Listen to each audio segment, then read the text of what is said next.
अलंकापुरी रम्य सिंहासनस्थं पदं भोज्य तेजस्पुरी दिक्प्रदेशं विदिन्द्रादिदेवै सदा स्तूयमानो समाधिस्थमूर्त्यो भजे ज्ञानदेव। कैवल्य चक्रवर्ती सम्राट साधकाचे मायबाप योग्यांची माऊली भगवान श्री ज्ञानोबारायांचा संजीवन समाधी सोहळा कार्तिकी यात्रा माता इंद्राणीच्या पवित्र तीरावर परमार्थ आश्रम पूजनीय स्वामीजी महंत लोकेश चैतन्यजी महाराज पंढरपूर आळंदी औंढा नागनाथ असं विविध ठिकाणी ज्यांची परमार्थिक अधिष्ठानं आहेत आश्रम आहेत अशा पूजनीय लोकेश चैतन्यजी महाराज यांच्या आशीर्वादाने हा समाधी सोहळ्याच्या निमित्तानं सुरू असलेला हा नामयज्ञ माझा सहकारी हरिभक्तीपरायण माऊली महाराज जमदाडे यांच्या नेतृत्वामध्ये श्री संत मोतीराम महाराज वारकरी शिक्षण संस्था असे एक हे विद्यापीठ आहे। या संस्थेच्या या नेतृत्वामध्ये स्वामीजींच्या नेतृत्वामध्ये स्वामीजींच्या आयोजनाने असा हा सोहळा या ठिकाणी संपन्न होत असताना आपण सर्वजण मंडळी आदरणीय महाराज मंडळी भजनी मंडळी गुणीजन मंडळी श्रोते मंडळी माता भगिनी देशाच्या कान्याकोपऱ्यातून उपस्थित झालेले सर्व वारकरी वृंद आपण सर्व ज्ञानवंतांच्या समोर संत शिरोमणी नामदेव महाराज यांचे ज्येष्ठ चिरंजीव नारायण महाराज यांचा अभंग सेवेकरता घेतलेला आहे। सद्गुरू मोतीराम महाराजांच्या मोठ्या महाराजांच्या आशीर्वादाने सर्वजण मिळून सेवा करू। विठाला विठाला फार सुंदर नियोजन आहे। म्हणजे विठ्ठल बाबा ताडकळसकर यांची पूर्णतः माऊलीला साथ आहे। एकमेका साह्य करू अवघा धरू सुपंथ स्वामीजीचं जे नियोजन असते ते नियोजनबद्ध असते। हा वेळ सर्व व्यवस्थित असते। आहेत महंत पण वारकरी संप्रदायातल्या सर्व कीर्तनकार कथाकार गायक वादक या सर्वांविषयी स्वामीजीच्या अंतःकरणामध्ये अति आदर आहे। आदर वास्तविक पाहता हे आखाड्याची जी मंडळी असतात याला तुमचं काही घेणं देणं नसतं। कोण रे तू देवाच्या पुढे याला झुकायची परवानगी नाहीये, गरज नाही, देवाच्या पुढे झुकत नाही. परंतु या एवढ्या मोठ्या अधिष्ठानावर असून सुद्धा तुमच्या आमच्या विषयी जिव्हाळा आहे. जिथेही मी जातो इतकं आपुलकी, इतकी आत्मीयता आहे. माझ्या मागे तिथे जिम्मेदारी आहे, हे तुम्हालाही माहित आहे, स्वामीजीलाही माहित आहे. पण मी हे अडकलोय जसा एखादा भ्रमर कशाच्या प्रेमामध्ये अडकतो, मकरंद नाही कमळाच्या. काय खायचंय त्या कमळनीच्या जी असती ना ती, त्या मकरंदाचं सेवन करण्याकरता त्या स्नेहामध्ये गुंततो तो भ्रमर. भ्रमर म्हणजे भुंगा. एवढा गुंततो की त्याच्या लक्षात येत नाही की आता ही सायंकाळची वेळ आहे आणि मी जर आता इथून नाही उठलो तर या फुलाचे दार बंद होतात, आणि दार बंद झाल्यावर मी वाचत माझा श्वासोश्वास गुदमरेल ना. परंतु ते त्या स्नेहामध्ये एवढा गुंततो तो तिथून उठत नाही, आपला प्राण बलिदान देतो, इतकं स्नेहामध्ये गुंततो. तसं तिकडं माझ्या मागे जरी जिम्मेदारी असली,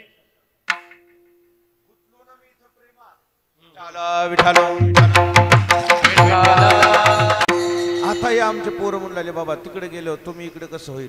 मी म्हणलं मी वरी गेल्यावर कसं होईल. मग मी वरी गेल्यावर तर तुम्हाला करावंच लागणार आहे ना. मी काय अमृत पिऊन आलो काय, जाणारच. इथं जिम्मेदारी नाही आहे कोणाची, करता धरता पांडुरंग परमात्मा आहे. निमित्त मात्र तुम्ही आम्ही आहोत, परंतु स्नेह सांभाळतच मला चालावं लागणार आहे. विठाला विठाला. बरं झालं स्वामीजी पुढे यावर्षी काला उद्या ठेवला, म्हणजे काय ते आता शास्त्रानुसार झालं. सर जे काही शास्त्र आहे आळंदीच्या यात्रेचे शास्त्रानुसार झालं, खूप चांगलं झालं. नाहीतर त्या समाधी सोहळ्याच्या दिवशी काल्याचं कीर्तन करणं म्हणजे हे असं उचितच वाटत, परंतु ते चांगलं झालं. विठाला विठाला. आणि म्हणून भगवान श्री ज्ञानोबाराय संजीवन समाधी सोहळ्याच्या निमित्ताने आपण इथं 5 दिवसापासून वास्तव्याला आहात. आजच्या पंक्तीचे यजमान आहे बाबाजी, उर्मिलाताई, ही सगळी मंडळी, आबा चिकणे आबा, ही सगळी मंडळी मुद्दाम आपल्या स्नेहाकरता या ठिकाणी उपस्थित राहतात. जेवढं भजन महत्वाचं आहे तेवढंच हो सगळ्या गोष्टी आपण हे व्यवस्थित हाताळताय. माझ्या गुरु परंपरेच्या वतीने मी आपल्याला मनापासून धन्यवाद देतो. सेवेकरता घेतलेला अभंग संत शिरोमणी नामदेवरायांचे ज्येष्ठ चिरंजीव नारायण महाराजांचा अभंग आहे. अभंग समाधी सोहळ्याच्या दिवशी संत शिरोमणी नामदेवरायाचा पूर्ण परिवार उपस्थित होता. काही परिवार भाग्यवानच असतात हो. एकट्या दुकट्यानं वारी करणं, देवाच्या दर्शनाला जाणं, संतांच्या दर्शनाला जाणं, एखाद्या सोहळ्यामध्ये समाविष्ट होणं साहजिकता आहे. पण सहकुटुंब सहपरिवार सहभागी होणं हा पुण्याईचा भाग आहे. विठाला पुण्याईचा भाग आहे. संत शिरोमणी नामदेवरायाच्या परिवारामधले सर्वच सर्व सदस्य समाधी सोहळ्याच्या प्रसंगी उपस्थित होते. विशेष म्हणजे सर्व सदस्य कुटुंबातले भगवंताच्या कृपेला पात्र होते. पात्र देवाची कृपा संपूर्ण सदस्यावर झाली आणि ते संपूर्णचे संपूर्ण सदस्य ग्रंथलेखक होते. ग्रंथलेखक प्रत्येक सदस्याचा अभंग आहे. विठाला विठाला. म्हणून मी मराठवाड्याला भाग्यवान समजतो बाबा. मराठवाडा फार भाग्यवान आहे. भगवान श्री ज्ञानोबारायाच्या समाधी सोहळ्यामध्ये मराठवाडा तर सहभागी होताच, पण मराठवाड्याचं विशेष योगदान असं आहे, संत शिरोमणी ज्ञानोबारायांचं, संत श्रेष्ठ ज्ञानोबारायाचं जे बाल संगोपन झालेलं आहे, बालवयातलं संगोपन झालंय, ते संगोपन सुद्धा सावलीसारखे जे सोबत होते भोजलिंग काका, ते सुद्धा परभणी जिल्ह्यातले. त्यांच्यामुळे ज्ञानोबारायाचं बालवयातलं संगोपन झालं. उपेक्षित आहे ही गोष्ट. मला वाटते भोजलिंग काका गोदावरीच्या किनाऱ्यावर जे गाव आहे, गौंडगाव पोंडुळ म्हणतात त्याला, त्या पोंडुळ गावचे. ज्यावेळी आळंदीकरांनी वाळीत टाकलं, ही चिमुकले वासरं कुणीकडे जातील, ही बाळं कुणीकडे जातील? आईवडिलाच्या पश्चात या लेकराचं संगोपन कोण करील? घनघोर अरण्य होतं, जंगल होतं. या जंगलामध्ये हे बाळं कुठं राहतील, हे बछडे कुठं राहतील? माझं कर्तव्य आहे. म्हणून पोलादासारखा पुरुष म्हणजे महात्मा भुजलिंग काका यांनी पंखाखाली हे लेकरं जोपासलीत. आपल्या पंखाखाली हे चारी भावंड जे आहेत ना, हे कोणाच्या पंखाखाली वाढले, कोणाच्या पंखाच्या सावलीला होते? ती सावली भोजलिंग काकाची आहे. विठाला विठाला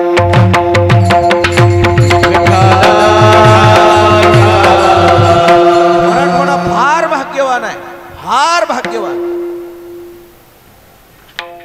श्रीमंत नाही. मराठवाडा सोडून बरेच विभाग श्रीमंत आहेत. श्रीमंती वेगळी आणि भाग्यवंत वेगळे. विठाला विठाला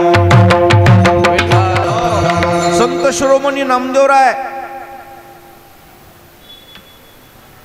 आणि भोजलिंग काका हे समाधी सोहळ्याला स्वतः येऊ द्या तिकडून.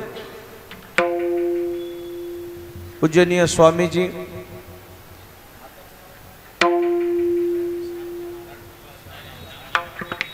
आता कसं श्यामजी महाराज म्हणताय भारत टाळी वाजवा स्वामीजी करता एकदा. विठाला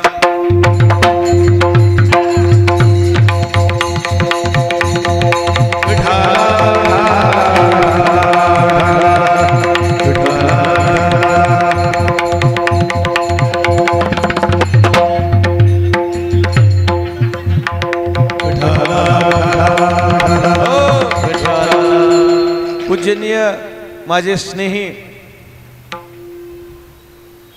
क्लासमेट म्हणलं तरी काही हरकत नाही. एकाच गुरुकुलामध्ये आम्ही लहानाचे मोठे झालो. महंत भारतानंदजी महाराज, पूर्वाश्रमीचं नाव त्यांचं श्यामजी महाराज आहे. मग आता श्यामजी महाराज भारतानंद झाले, मग आम्हाला आनंद होणार नाही का? भारताला जर आनंद होतोय तर मराठवाड्याला आनंद होणार नाही का? मराठवाड्याचा भूमिपुत्र, मराठवाड्यातलं ज्यांचं पूर्वाश्रमीचं गाव आहे, त्यांनी जर मराठवाड्यात राहून मराठवाड्यात जन्म घेऊन भारताला आपल्या विचारानं गौसनी घालण्याचं जर ध्येय उराशी बाळगला असेल तर आम्हाला स्वाभिमान आहे. विठाला विठाला.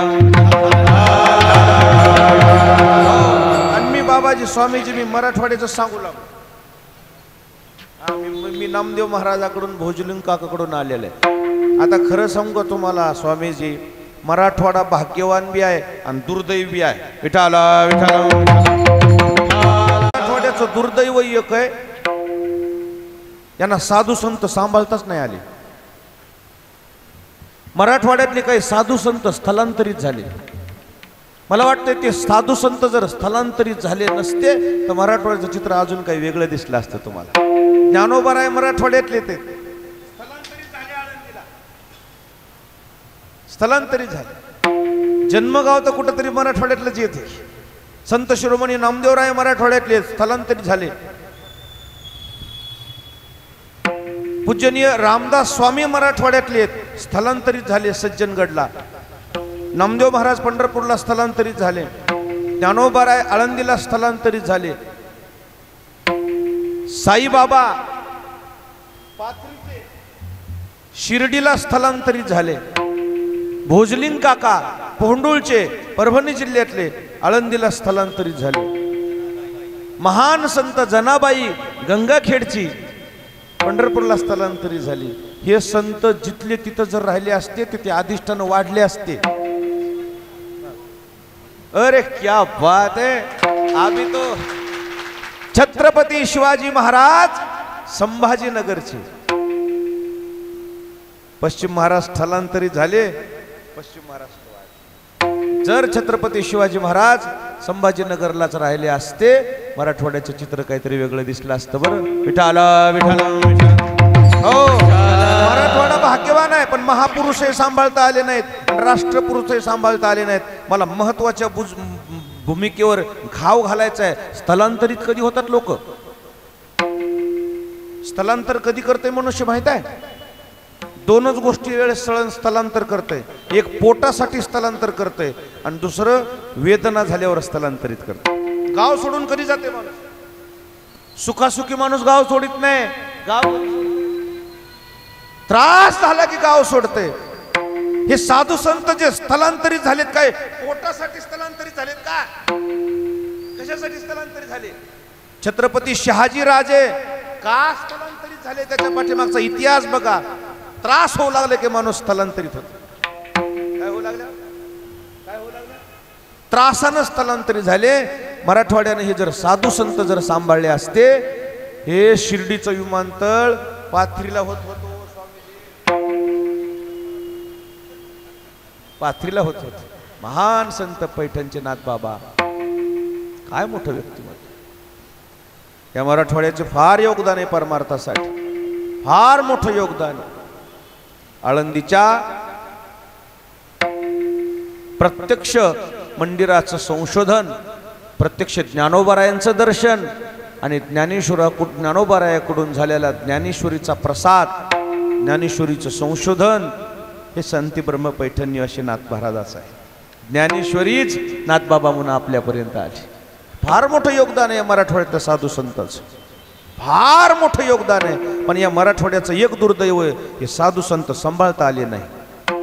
हे साधू संत ज्या राष्ट्राला सांभाळता येत नाही, त्या राष्ट्राची प्रगती कशी होईल?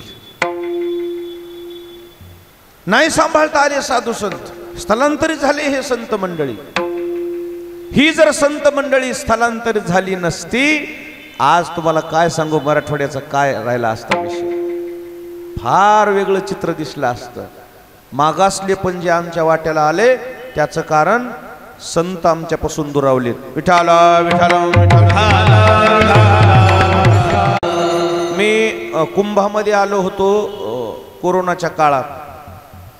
मग कुंभामध्ये फिरताना हे फेटा, हे कपडे, हे पाहून फार मोठ्या महात्म्याच्या माझ्या भेटीगाठी झाल्या. काही महात्म्याने तर मला मुद्दाहून बोलवून घेतलं. त्र्यंबकेश्वर संस्थानमध्ये पूजनीय ब्रह्मलीन अखंडानंद सरस्वती महाराज यांनी मला बोलावून घेतलं. मी गेलो. मला एवढं जवळ केलं, एवढं स्नेह दिलं स्वामीजी सारखं. मी म्हटलं माझी ओळख नाही, काय नाही, मी कधी इकडं आलो नाही.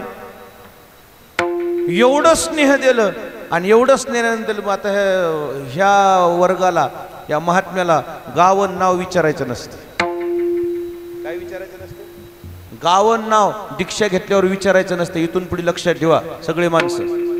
महात्म्याला कोणत्याच भगवा वस्त्रधारी असो का कोणताही वस्त्रधारी असो, त्यांच्या वस्त्रातले फरक आहेत. भगवा, पिवळे आणि पांढरे. पण एकदा संतत्व स्वीकारलं, दीक्षा स्वीकारली, गावन नाव विचारायचं नसतं. माझी चूक झाली ती एकदा. मी तरोडा गावाला होतो. तिथे एक साधू आले. चैत्र महिन्यातलं ऊन पडलेलं, अनवाणी पायानं. मी असा 1000-2000 मध्ये, 1000-2000 लोकांमध्ये बसलेला अशा त्या तख्तावर एकदम ते महात्मे आले की मी त्या तख्तावरून खाली उतरलो. माझा स्वभाव आहे महात्म्याच्या पुढे नतमस्तक व्हायचं. मी नतमस्तक झालो. माझ्या अधिष्ठानावर त्यांना त्यांचं आसन टाकून बसवलं. यथोचित त्यांचा सन्मान केला, पूजन केलं. पूजन करताना त्यांनी त्यांचा हार मलाही घातला. बोलता बोलता म्हणलो, महाराज आप कहाँ से पधारे? बहुत दूर से आया. बहुत दूर से आए म्हटले. मग मी त्याच्यात मी मान्य झालं. महाराज आपका शुभ नाम क्या है असं म्हणतो. महाराज जी आपका शुभ नाम क्या है असं म्हणल्यावर असे डोळे केले ओढाले माझ्यावर. अरे बाप, मी असा थरथर कापू लागलो. लटलट लटलट लटलट कापू लागलो. बहुत आशा लेके आया था बोले तेरे पास. अरे अब तो तू कच्चा है. अरे तू तो बहुत कच्चा निकला रे. या गोष्टीला 18 वर्ष झाली. बहुत कच्चा है बोले. बहुत आशा थी तुम्हारे से मुझे, बहुत आशा लेके आया था. कच्चा भी है और बच्चा भी है. स्वामी जी माफ करो, भूल हो गई. ठीक है. क्या सेवा करू, पाणी पिलाव, पाणी पाजलं. आप क्या सेवा करू, चाय पिलाव. त्यांच्यासोबत एक पात्र असते चहा प्यायचं, नारळाचंच असते बहुतेक, ते असं कोणतरी फळाचंच असते. चहाची एक कॅटली आणली आणि त्या कब्बशा धुवाय, बाजूच्याला चहा सोबतच्याला म्हणून आणलेल्या कब्बशा, आणि त्याच्यासोबत एक काही भांड पाणी धुवायचं त्या कब्बशा धुवायला. एक चहाची कॅटली, एक पाण्याचं भांड. आता त्यांना एखादा कप, मला वाटलं आणि 10-12 लोकांना आमच्यासारख्याला एखादं 2-4 कप म्हणून असा चहा त्यानं 10-12 कप करून आणला. ती धरली अशी त्यांची ती पात्र, काय असेल भिक्षा पात्र, कटोरा असा धरला. ते टाकणारं माझ्याकडे बघाले किती टाकू म्हणलं. ते जोपर्यंत नाही म्हणत नाही तोपर्यंत टाक, बस म्हणतील ना. ती कटोरा फुल भरला. इतके ते चहा गरम होता असा त्या कॅटलीतला. ते कटोरा तसाच तोंडाला लावला आणि गटगट गटगट चहा पिऊन घेतला. पोळाला नाही, काय नाही. पुन्हा कटोरा पुढे केला, पुन्हा टाकला. पुन्हा टाकल्यावर ते कॅटलीतला चहा संपून गेला. पुन्हा कटोऱ्यातला तो चहा पिऊन घेतला आणि पुढे केला. पुढे केल्यावर आता काय टाकता, तिथं तर मी फेल झालो पहिल्या ह्याच्यात. पाणी टाकलं, मला वाटलं धुवायला म्हणून. आता पाणी आणलं होतं ते बी 1-2 लिटर असेल, असं टाकलं फुल भर, बोले फुल भर. ते पाणी पिऊन घेतलं, पुन्हा टाकलं, पुन्हा पिलं, पुन्हा पिऊन घेतलं. अब तेरे पास कुछ है क्या, तिथं मी पूर्णतः फेल झालो. तितक्यात माझ्या लक्षात आलं, वो कुछ तो शक्ती आहे. पण त्याच्यातून बी मी त्यांना नाव विचारलं. महाराज नाव विचारलं, पुन्हा गाव विचारलं. काय विचारलं? नाव. आपका गाव कहाँ का है, असं मला वाटलं. विचारायला काय व्हायला, आता आपल्याला कळतच नव्हतं तेव्हा काही. आपका गाव कौन सा है म्हणल्यावर मग मात्र असे रागावले माझ्यावर. चल रे, बहुत कच्चा आहे बोलत, तुझशी क्या बात करणे. उतरले खाली की सरळच उन्हाचं तयार झालं.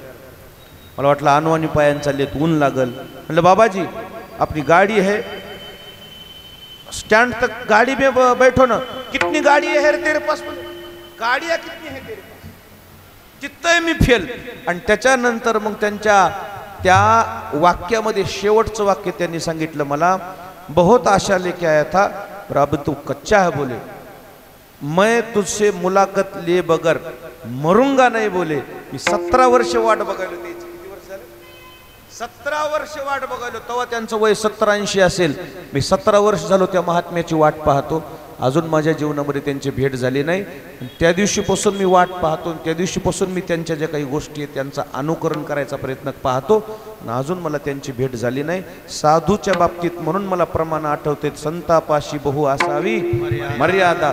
मर्यादा राहून त्या दिवशीपासून मी मर्यादा शिकलीये, शिकायचा प्रयत्न करतोय. साधू पुरुष कोणी आले तर आजपर्यंत माझ्याकडून कधी अवमान झाला नाही आणि तो होऊ नये अशी बुद्धी मला देवाने द्यावी. विठाला विठाला विठाला. ब्रह्मलीन अखंडानंद सरस्वती महाराज 250 त्या अधिष्ठानाचे, मला वाटते आखाड्याचे काहीतरी मुख्य स्वाक्षरीने त्यांच्या मठाधिपती नेमले जायचे. मला वाटा लावायला आले, माझी हिम्मतच होईना बोलायची. ते मला म्हणले, तुमच्या डोक्यात काय आहे ते बोलून दाखवा. बोललो नाही बाबा, माझ्या डोक्यात मी बोलून दाखवत नाही. तुम्हाला समजत असेल ना? मला समजते. म्हणले तुम्हाला एकच विचारायचं ना, मी कुठला आहे? मी म्हणलं हो.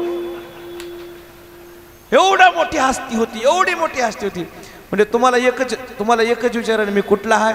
मी कुठला आहे ते सांगत नाही म्हणले. पण मला माळ मोतीराम महाराजाचे एवढंच सांगतो. मला माळ कोणाची आहे? मोतीराम महाराजांची. आणि मला इकडं पाठवत असताना सद्गुरू मोतीराम महाराजांनी या आखाड्यामध्ये पाठवले. मारुती महाराजांना मी सोबत भजन केलेले. मला गावाचं नाव विचारू नका, विचारित जाऊ नये म्हणून सांगायला. मी दुसऱ्या भेटीत तुम्हाला सांगेन. विठाला विठाला. या समोर तुमच्या संत मंडळीच्या सांगतो, ज्यावेळेस ते ब्रह्मलीन होणार आहेत त्याच्या 8 दिवस अगोदर त्यांचे जे अनुयायी आहेत, गणेशानंद महाराज आहेत, दुसरे दुगतिक आहेत, आता शंकरानंदजी महाराज आहेत आता त्यांच्या अधिष्ठानावर, त्यांना माझ्या माघारी विचारा. जायच्या दिवशी म्हणले, बाकी तो माझ्या काही इच्छा आकांक्षा राहिल्या नाहीत, मैं तो महात्मा हूँ. बोले जब भी तुम मेरा ये षोडशी का काम करोगे मेरे परंपरा को भूलना मत।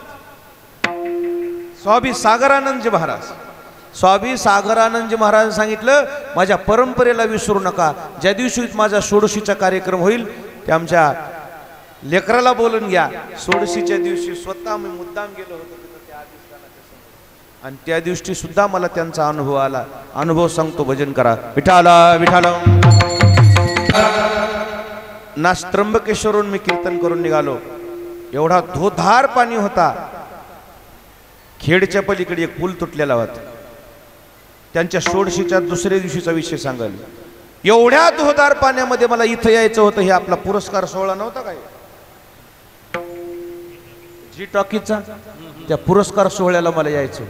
एवढा धोधार पाणी, एवढा धोधार पाणी, खेडचा पूल तुटलेला, खेडच्या चाकणच्या मधला एकही वाहन दिसणं। रात्रीचे 2:30 वाजलेत।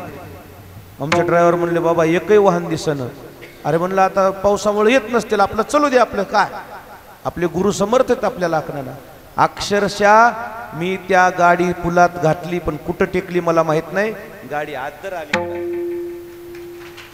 अलीकडे आल्यावर त्या पंक्चरच्या दुकानवाल्याला विचारलं गाड्या कशा नाहीत? म्हणलं तुम्ही कुठून आलोत? म्हणलं इकडून। कसे आले? म्हणला पूल तुटलेला। कसे आले?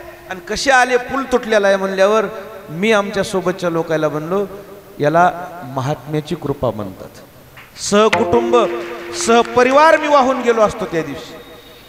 काय सहकुटुंब सहपरिवार वाहून गेलो असतो, पण पूल तुटलेला असताना सुद्धा ज्या महात्म्याच्या आशीर्वादानं, ज्या गुरुच्या कृपेनं मी आळंदीत पोहोचलो। मला एकच सांगायचंय, महान संत सागरानंद महाराज इतकी मोठी हस्ती होती, इतकं साधं जीवन होतं। दैवयोगानं मराठवाड्यामध्ये त्यांचा जन्म झाला, आणि मराठवाड्यामध्ये जन्म झाल्यानंतर एवढ्या मोठ्या आखाड्यामध्ये ते अध्यक्ष झाले। अशा संत परंपरेला जन्म घालणारा मराठवाडा आहे। विठाला विठाला ज्या अधिष्ठानावर मी बसलोय ते अधिष्ठान तरी कुठलंय? पूजनीय लोकेश चैतन्यजी बाबाजी स्वामीजी, त्यांचा जन्म 12 ज्योतिर्लिंगापैकी एक ज्योतिर्लिंग आहे औंढा नागनाथ। औंढा नागनाथचा जन्म आहे। ही एक संत परंपरा आहे। या मराठवाड्यानं भरपूर क्षेत्रामध्ये, या परमार्थिक आध्यात्मिक क्षेत्रामध्ये योगदान दिलेलं आहे। आणि त्याच मराठवाड्यातलं अधिष्ठान संत शिरोमणी नामदेव महाराज ज्ञानोबारायाच्या समाधी प्रसंगी उपस्थित होते।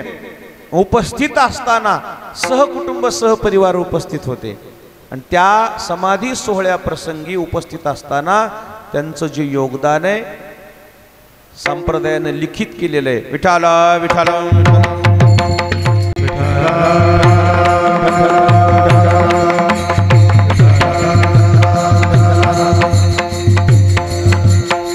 संपूर्ण कुटुंबाला कृपा झालेली आहे परमात्म्याची अभंग लिहायची।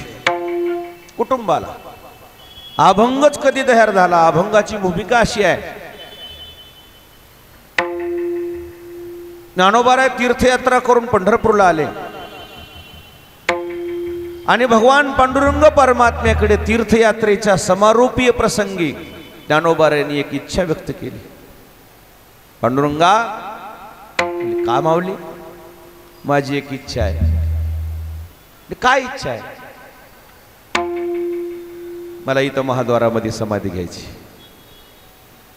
ज्ञानोबाराय महाद्वारामध्ये समाधी घ्यायची अशी इच्छा व्यक्त करत असताना नामदेवराय जवळच उभे होते।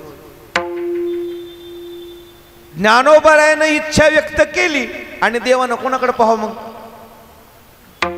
ज्ञानोबारायकडेच पाहावं ना। देव नामदेवरायाकडे बघू लागले। कसं जमत नाही म्हणून सांगा म्हणजे? का जमत नाही? त्याचं कारण नामदेवरायाचे डोळे डबडब पाण्यानं भरले। माऊली, तुम्ही जर महाद्वारामध्ये समाधी घेतली, मला निवारा कुठे? मला तर पांडुरंगाशिवाय एक क्षण सुद्धा करमत नाही, आणि तुम्ही इथं समाधी घेणं उचित नाही म्हणले। का? शास्त्र काय मेळ? शास्त्राचा मेळ काय? पूर्वी तुझे स्थळ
अष्टोत्तरशे वेळा समाधी निश्चळ, पूर्वी तुझे स्थळ वाहनाखाली.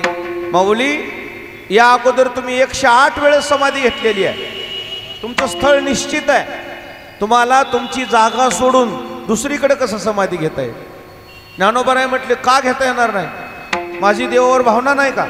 माझी इच्छा आहे. घेतली असेल तेव्हा घेतली असेल. मी भगवंतापासून दूर जाऊ शकत नाही. ज्ञानोबाराने हट्ट धरला. ज्ञानोबाराने हट्ट धरल्यावर मला तुम्हाला विचारायचंय, 2 लेकरं जर हट्ट करू लागले, ज्येष्ठ आणि कनिष्ठ, 2 लेकरं जर हट्ट करू लागले, ज्येष्ठ आणि कनिष्ठ, हट्ट कोणाचा पूर्ण होतो? यायला विचारू का? अरे बाबा, तुम्हाला भाषा समजत नसेल तर माझ्या भाषेत सांगतो.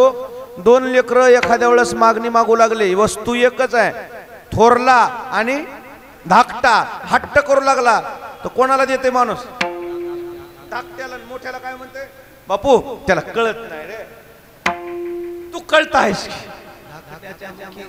धाकुट्याच्या मुखी घास घाली माता, वरी करी सत्ता शहानिया. थोरल्यात धाकट्यात फरक आहे. धाकट्याच्या मुखात काय करते आई? घास घालती बना, किंवा त्याची इच्छा आकांक्षा पूर्ण करते. त्यावेळेस संत शिरोमणी नामदेव महाराज आणि ज्ञानोबाराय हट्ट करू लागले. जागा एकच आहे आणि दोघायला एकाच जागेवर लढवायची होती.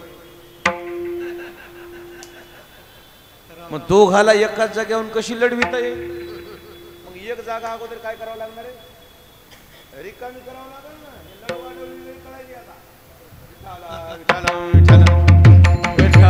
हो, जागा एक. दोघाला कशी समाधी घेता येईल?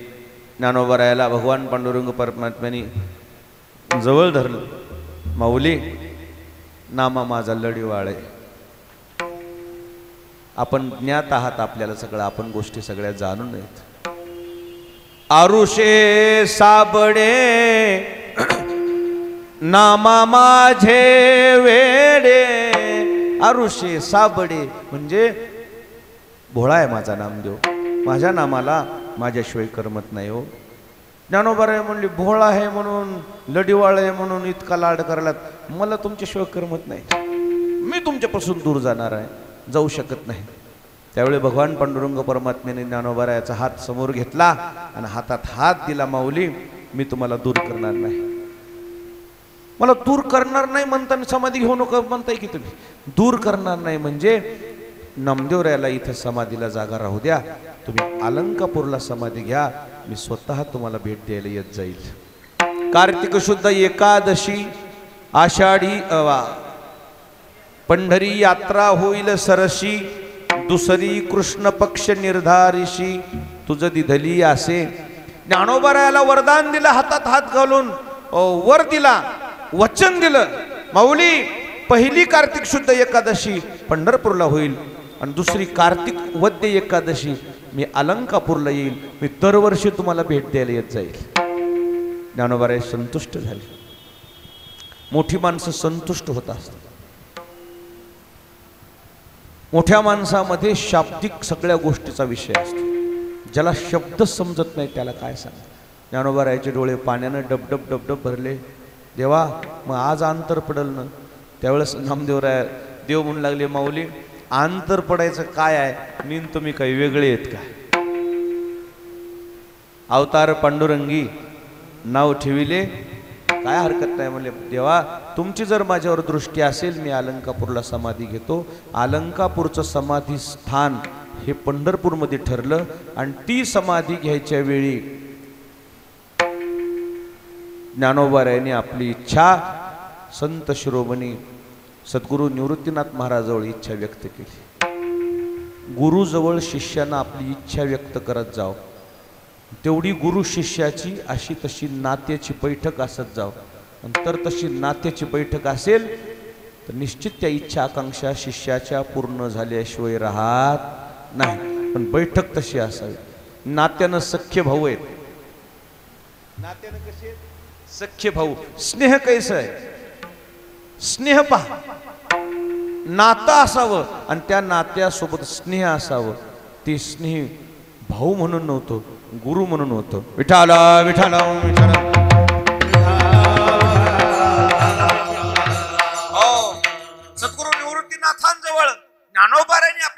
त्याची इच्छा व्यक्त केल्यावर सद्गुरू निवृत्तीनाथ महाराज स्मित हास्य करून म्हणू लागले, माऊली मी ज्येष्ठ आहे, ज्येष्ठाचं अगोदर समाधी घेणं हा प्रघात आहे. नाही म्हण, आजपर्यंत तुम्हाला काही मागितलं 22 वर्षामध्ये मी तुमचा एक तरी शब्द मोडलाय का? 22 वर्षात मी तुमच्याकडे काहीतरी हट्ट केलाय का? माझ्या आई वडिलांनी देहांत प्रायश्चित्त घेतल्यानंतर तुम्ही आमचं जे एवढं संगोपन केलं, तुमच्या छत्राखाली आम्ही लहानाचे मोठं झालो, कोणती तरी वस्तू एखादी हट्टानं मी तुम्हाला मागितली का? म्हणले नाही. एवढी इच्छा पूर्ण करायची, मला आळंदीमध्ये समाधी पाहिजे. आणि म्हणून सद्गुरू निवृत्तीनाथांच्या इच्छेनं, भगवान पांडुरंग परमात्म्याच्या इच्छेनं सकल संत समुदायाच्या सह उपस्थितीमध्ये ज्ञानोबारायांनी कार्तिक वद्य त्रयोदशीच्या दिवशी समाधी घ्यायचं ठरवलं. तारीख, तिथी नेमली गेली. त्यावेळी संत समुदायाला सगळे निमंत्रण पाठवले गेली. मोठी लोक जे असतात ठरवून सगळ्या गोष्टी करत असतात. उद्या 20, 21, 22 जानेवारीचा मर्यादा पुरुषोत्तम रामचंद्र प्रभू अयोध्या नगरीमध्ये स्थापनेचा दिवस नेमलाय. ही अगोदर ठरलेली गोष्ट, आपल्या भारतीयांसाठी आनंदाची गोष्ट आहे. टाळी वाजून या गोष्टीचं स्वागत केलं पाहिजे. हो, खूप कमी कालावधीमध्ये मर्यादा पुरुषोत्तम रामचंद्र प्रभू सिंहासनावर विराजमान होणार आहे. खूप कमी कालावधीत, खूप कमी, किती कमी दिवसामध्ये काम झालंय बघा ना. काम सुरू आहे पण देवाची स्थापना होणार आहे. सुदैवानं त्या स्थापनेचं निमंत्रण मला मिळालंय. भाग्यवान समजतो, तुम्हाला भाग्यवान समजतो स्वतःला की मी साक्षीदार होईल त्या सोहळ्याचा. तोपर्यंत फक्त मी जिवंत राहावं, त्याच्यानंतर गेलो तरी काय हरकत. काय सोहळा होईल होते. हो, ये तो भाग्य है, काहीतरी आहे की तो मथुरा काशी, अयोध्या है ये तो झाकी है, आणि काशी मथुरा अभी बाकी है. होईल होईल. विठाला विठाला. निमंत्रण पाठवलं गेली समाधी सोहळ्याची. चर्चा सुरू झाली. ज्ञानोबाराय समाधीस्थ होणार आहे. गण गंधर्व यक्ष किन्नर दानव मानव ऋषी मुनी सिद्ध साधक संपूर्ण लोकांच्या सृष्टीमध्ये तिन्ही लोकांमध्ये समाधीची ही चर्चा सुरू झाली. ज्ञानोबाराय समाधीस्थ होणार आहेत, ज्ञानोबाराय समाधीस्थ होणार आहेत. ज्ञानोबारायाच्या समाधीस्थेची चर्चा सुरुवात नामदेव महाराजापासून झाल्यामुळे नामदेव महाराज सहकुटुंब सहपरिवार या सोहळ्याला उपस्थित राहिले. पूर्णतः समाधीची जिम्मेदारीच नामदेवरायाच्या 4ही पुत्रांनी केलेली आहे. विठाला विठाला. नियम तिथी ठरली. दशमी, एकादशी, द्वादशी, त्रयोदशी उत्सवाचा दिवस ठरला. संपूर्ण ऋषी मुनी गण गंधर्व यक्ष किन्नर देव दानव विमानाची दाटी, पुष्पांचा वर्षाव, स्वर्गाहून देव करिताती. सर्व आळंदीमध्ये असे पक्षी आले होते म्हणा. त्या दिवशी आळंदीमध्ये सावली धरली होती त्या पक्ष्यानं. मंडप टाकला नव्हता. मंडप कोणाचा? मंडप पक्ष्याने धरला होता. पक्षाची थवा असा वर होता आणि अशी एकही सावली, एकही सूर्याचा किरण खाली पडू दिला नव्हता. मोठ्या माणसाचा मंडपही मोठा असतो. इतका तो सोहळा, संपूर्ण साधू संत या आळंदीमध्ये या ठिकाणी उपस्थित असताना ज्ञानोबाराय समाधीस्थच्या वेळी या आळंदीची काय अवस्था असेल. संपूर्ण आळंदीकरांकडून ज्या काही गोष्टी घडल्या होत्या, एक एक पल पल आळंदीकरांना आठवू लागला. ज्या विसोबा सावकारानं ज्ञानोबारायाला भिक्षा मागत असताना घोड्यावर बसून खेटरासह छातीत लाथ मारली होती, भिक्षा सांडली, नामदेव ज्ञानोबाराय कोसळले. सगळं सगळं आठवू लागलं गावकरी मंडळीला की आम्ही किती चुकलो. वाळीत टाकलं, पानवट्यावर पाणी भरू दिलं नाही, गावात प्रवेश बंद. काय आमच्याकडून चुकले, काय आमच्याकडून चुकले. सगळे लोक पश्चातापाच्या अग्नीमध्ये जळून निघू लागले. खाक झालते खाक. विठाला विठाला.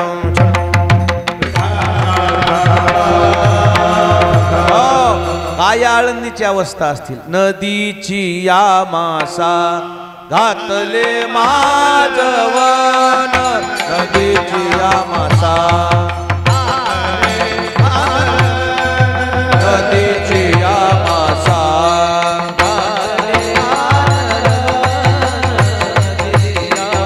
टाळी टाळी टाळी टाळी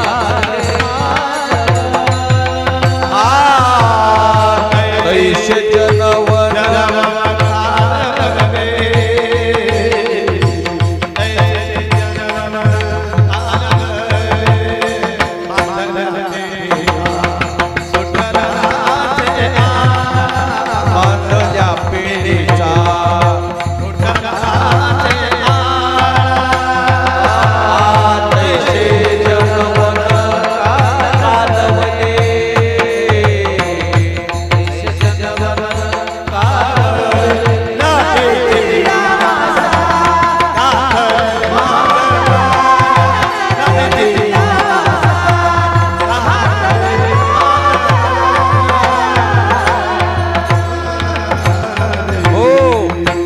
नदीचिया मासा घातले माझवन तैसे जनवन कालवले. या ज्या इंद्रायणीमध्ये असतात मासोळ्या, त्या मासोळ्यामध्ये एखाद्यानं जर पॉयझन आणून टाकलं, विष जर कालवलं त्याच्या अन्नामध्ये, त्या मासोळ्या जशा काय होतात, तडफडतात, तसे आळंदीकर तडफडू लागले. आळंदीतला आरती आलेला, प्रत्येक आळंदीत आलेला साधक त्याच्या डोळ्याला धारा लागल्या होत्या. माऊली, हा दिवस आम्हाला इतक्या लवकर नव्हता पाहायचा हो, का असं करताय तुम्ही? प्रत्येक माणूस विनंती करू लागला, माऊली का आम्हाला तुम्ही सोडून संजीवन समाधी घेताय? प्रत्येक माणसाचा भाव होता, डोळ्याला धारा लागल्या होत्या. ज्ञानोबाराय समाधीस्थ होणार. दाही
दिशा धुंद उदय अस्तावीन तैसेची गगन कालवले. अशी स्थिती होती या आळंदीची ना, त्याला आपल्याकडे धुनकारल्यावानी म्हणतात. या सृष्टीमध्ये एखादं जर विशेष असं व्यक्तिमत्व असेल ना, आणि त्या व्यक्तिमत्वाच्या जाण्याने सृष्टीमध्ये तशा वेदना पसरतात, त्याला धुनकारल्यावानी म्हणतात आपल्या परिसरामध्ये. करमतच नाही, नैराश्य, ते नैराश्य सगळे काय झाले की वाटते काय, अशी अवस्था या आळंदीची झाली होती. ज्ञानोबाराय समाधीस्थ होणार. ही सामान्य माणसं रडतील, दुःखानं खेद करतील, काही नवल नाही. प्रत्यक्ष भगवान पांडुरंग परमात्म्याचं आणि रुक्मिणी मातेचं बोलणं आहे. ज्ञानोबारायाकडे पाहून या दाम्पत्याचं बोलणं आहे. माता रुक्मिणीचा आणि भगवान पांडुरंग परमात्म्याचा संवाद आहे.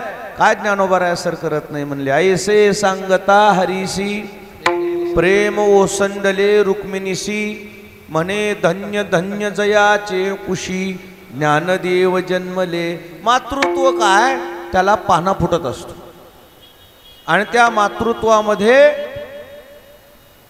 रुक्मिणी आई साहेबाचं हृदय भरून आलंय, आणि रुक्मिणी आई साहेबांनी आपला विचार देवाजवळ मांडलाय.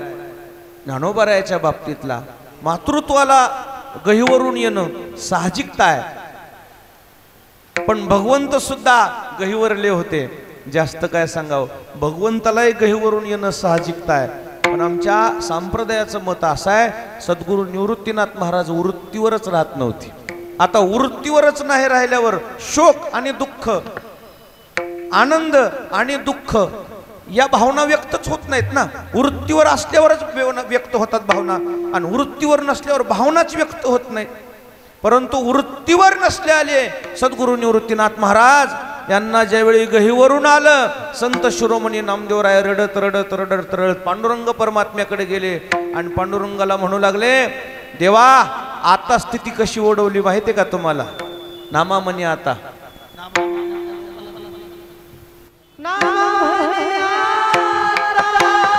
पेटला होता क्षण,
नामदेवरायाच्या डोळ्यातल्या धारा पाहून भगवंतानं जवळ बोलवलं. नामा काय झालंय?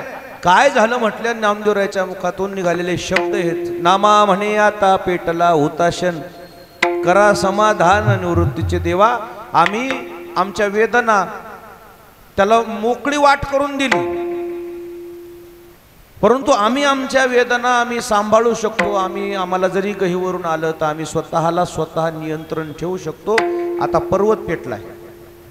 काय पेटलाय? आता कोणी विजवायचं?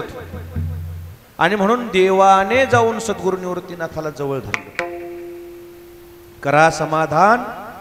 आणि म्हणून देवाने सांगितलं की निवृत्तीनाथा तुम्ही जर असं जर केलं तर कसं करायचं. परंतु एखादी स्थितीच माणसाच्या जीवनामध्ये ओढवली, अशी ओढवते की माणूस स्वतःचं नियंत्रण गमावून बसतो, गमावतो नियंत्रण.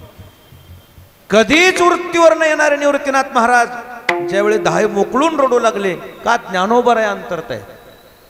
आणि निवृत्तीनाथ महाराजांनी समजून, देवानं समजून सांगत असताना देव म्हटू लागले तुमचं काय असेल ना स्नेह मला व्यक्त करा. तुम्ही जर व्यक्त नाही केलात तर हृदयात राहून जाईल. हृदयातल्या भावना व्यक्त जर नाही झाल्या तर त्या हृदयात राहून जातात. भावना व्यक्त झाल्या पाहिजे, नाही तर ते हृदयामध्ये तसंच ते साचतंय. आणि मग ज्ञानोबाराया बघ त्या सद्गुरू निवृत्तीनाथ महाराजांच्या भावना कोणत्या आहेत?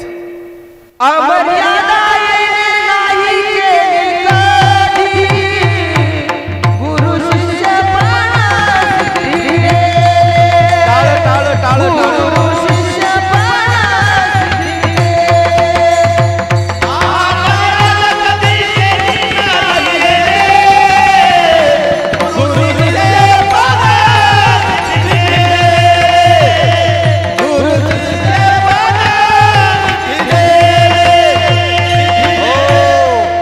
अवमर्यादा येणे केली नाही कधी, गुरु शिष्य पण सिद्धी नेले. निवृत्तीनाथ महाराज म्हणले माझे डोळे जे भरून आलेत ना, भाऊ म्हणून रडत नाही आहे मी, माझा धाकटा भाऊ समाधीस्थ होतोय, संजीवन समाधी घेतोय म्हणून माझ्या डोळ्याच्या धारा नाहीत. मला सगळं लक्षात येतंय, पण एका शिष्याचा स्वाभिमान म्हणून माझ्या डोळ्याला धारा आलेल्या आहेत. नात्यानं भाऊ आहे पण मर्यादा सांभाळू नये, कधीही अवमर्यादा केली नाही. म्हणजे अवमर्यादा येणे केली नाही कधी, गुरु शिष्य पण सिद्धी नेली. एवढं ज्ञान असताना सुद्धा त्या संपूर्ण त्या ज्ञानाचा जर भांडार पाहिलं तर त्या ज्ञानासोबत प्रत्येक गोष्टीसोबत माझं नाव जोडले. ज्ञानदेव म्हणे निवृत्तीचा मला सोडलं नाही. म्हणून हे जे मोठेपण आहे ज्ञानोबारायांचं ते पाहून निवृत्तीनाथ महाराजाला गहीवरून आले. आणि निवृत्तीनाथ महाराजाला समजून सांगता सांगता भगवान पांडुरंग परमात्म्यानं ही हालकल्लोळ बघितला आळंदीचा. टाहो फोडून ज्यावेळी आळंदी रडू लागली, देवाने सांगितलं आता उशीर करून चालणार नाही. देव निवृत्तीयाने धरिले दोन्ही कर, जातो ज्ञानेश्वर बैसावया. देवाने एका बाजूला धरले, सद्गुरू निवृत्तीनाथाने एका बाजूला धरले. ज्या शिष्याला एक बाजू देवानं ज्या शिष्याची सांभाळली आणि एक बाजू गुरुची सांभाळली, त्याच्या जीवनात काहीच अडचण येत नाही. लक्षात ठेव, देवानं एक बाजूचा आशीर्वाद आणि ज्याला गुरुचा आशीर्वाद आहे त्याच्या जीवनामध्ये व्यक्ती येत नाही. त्याला म्हणून ती 7 ज्ञानोबारायला प्राप्त झाली. गुरुचा आशीर्वाद आहे, भगवंताचा आशीर्वाद आहे. आणि त्या समाधी प्रसंगी जी झाडझूड करायची होती जागा, ही जी काही समाधीची जागा तयार करायची होती, नामदेवरायाचे ज्येष्ठ चिरंजीव नारायण महाराज त्या काळी काळी काळी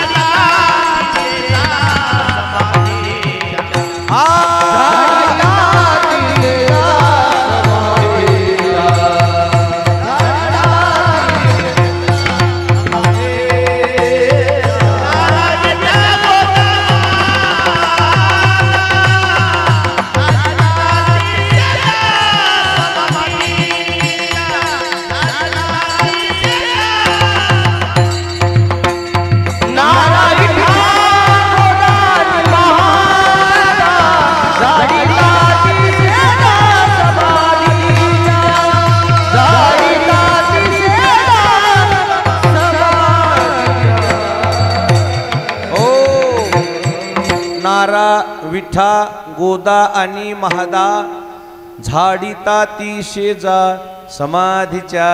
ती झाडझूड करावं, समाधीची जागा स्वच्छ करावं.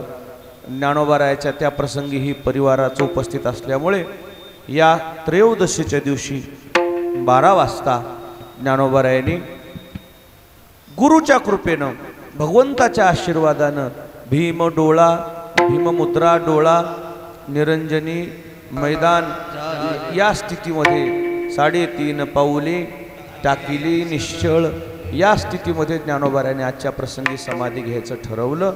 गुरुकृपेनं त्यांची इच्छा पूर्ण झाली. वयाच्या 22व्या वर्षी ज्ञानोबाराय समाधिस्थ झाले. आणि समाधिस्थ झाल्यानंतर नामा म्हणे आता लोपला दिनकर, बाप ज्ञानेश्वर समाधीस्थ. देवानं ती शिळा लावून घेतली सिद्धेश्वर मंदिराच्या त्या खाली. आणि ही संपूर्ण वारकरी मंडळी जी आहेत टाहो फोडून रडू लागली. रडता रडता रडता रडता वारकरी संप्रदायाची जी श्रद्धा होती नामावर, ज्या स्मरणावर, ज्या मंत्रावर, तो मंत्र सुद्धा ती लोक विसरली. रामकृष्ण हरी वारकरी संप्रदायाचा बीज मंत्र आहे. मंत्रात समाधिस्थानाच्या दिवशी बदल झाला. काय बदल झाला? रामकृष्ण हरी भजने म्हणण्याच्या, भजने मंडळ म्हणायच्या ऐवजी ज्ञानेश्वर महाराजाचा जप करू लागले. ज्ञानेश्वरा ज्ञानेश्वरा ओम नमो श्री ज्ञानेश्वरा. भजन माऊलीचं सुरू झालं. बाहेरची भजनी मंडळी ज्ञानोबारायाचा जप करत असताना काही माणसं, काही साधक मंडळी नारायण महाराजाजवळ आली. ओ नारायण महाराज, काय भजन ऐकू येते का? म्हटले हो. जपात बदल झालाय. जपात म्हणजे रामकृष्ण हरी जप म्हणणारी वारकरी जप सोडून देऊन ज्ञानोबारायाच्या नामाचा जयघोष करतायत. एवढं ज्ञानोबारायाच्या नामामध्ये सामर्थ्य आहे का? एवढं त्यांच्या नामस्मरणामध्ये नेमकं सामर्थ्य तरी काय? लोकांनी जप बदललाय, मंत्र जप बदललाय. त्यावेळेस नारायण महाराजांनी ज्ञानोबारायाच्या नामातलं महत्व, सामर्थ्य वर्णन केले पहिल्या चरणामध्ये.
ज्ञानदेव म्हणता माया गेली समूळ विलया.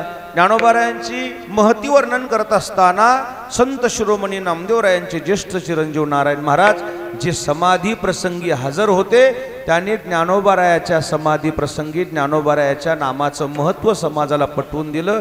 आणि ज्यावेळी ज्ञानोबारायाचा समाधी प्रसंग आणि ज्ञानोबारायाचं महिमान समाजाच्या लक्षात आल्यानंतर समाजाने ज्या दिवशी ज्ञानोबारायाचा तो समाधी प्रसंग होता, त्या क्षणाच्या दिवशी देवाचा जय जयकार जसा असतो तसाच कोणाचा जय जयकार केला? ज्ञानोबारायाचा जय जयकार केला. माऊली ज्ञानेश्वर महाराज की जय. माऊली ज्ञानेश्वर महाराज की जय. माऊली ज्ञानेश्वर महाराज की जय. एवढं ज्ञानोबारायाच्या नामातलं सामर्थ्य त्या दिवशीपासून सबंध वारकरी संप्रदायानं जाणलं. आमची तीच श्रद्धा आहे, त्या माऊलीच्या नामस्मरणावर आमची श्रद्धा आहे. अशी श्रद्धा आमच्या आयुष्याच्या शेवटच्या श्वासापर्यंत टिकून राहावी अशी ज्ञानोबारायाच्या चरणी प्रार्थना करतो. विठोबा रखुमाई.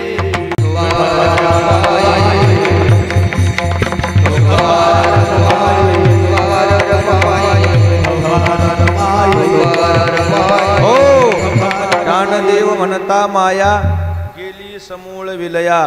संत महिमा वर्णू किती निर्जीव चालविली भिंती. जड मूड उद्धरिले रेड्या मुखी वेद बोलविले. म्हणे नामयाचा नारा नमन माझे ज्ञानेश्वरा. अशा ज्ञानोबारायाच्या चरणी मी नतमस्तक आहे. असे संत शिरोमणी नामदेव महाराजांचे चिरंजीव नारायण महाराज हे नतमस्तक झाले. आपणही ज्ञानोबारायाच्या चरणी नतमस्तक होऊ. पूजनीय महंत लोकेश चैतन्यजी महाराज परमार्थ आश्रम यांच्या पवित्र स्थळी हा समाधी सोहळ्याचा कार्यक्रम या ठिकाणी संपन्न होतो आहे. मीही माझी सेवा या ठिकाणी ज्ञानोबारायाच्या चरणी अर्पण करतो आणि सेवे इथंच थांबवतो. ज्ञानेश्वर